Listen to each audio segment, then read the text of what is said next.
স্কুলে গিয়ে জানলাম 12 ইঞ্চিতে 1 ফুট, 12টায় 1 ডজন।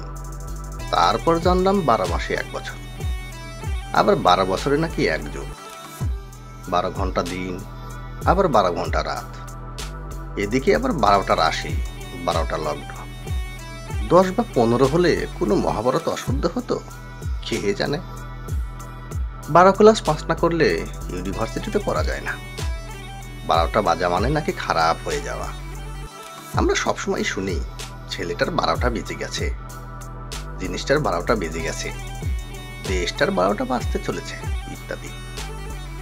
এদিকে আমাদের ঘড়িতে রোজ দুবার করে 12টা বাজে, কিন্তু ঘড়ি তো খারাপ হয় না। তাহলে 12টা বাজে মানে খারাপ হলো কেন? 12 হাত কাকুরের 13 হাত বিচি, এ কথা প্রায়ই শোনা যায়।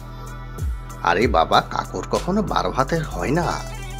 তাহলে 1 হাত কাকুরের 2 হাত বিচি বললে তো দিব্যি চলে যেত। 12 হাতে নিয়ে যাবার দরকার কি ছিল? এটা কি বাড়াবাড়ি নয়? এছাড়াও 12 ভূতের শ্রাদ্ধ, 12 ঘরের 1 উঠান, 12 মাইশা, 12 হাত কাপড়, 12 ভুইয়া, 12র কোনো শেষ নেই। আরে ধুর, আমি রাখলাম রে ভাই।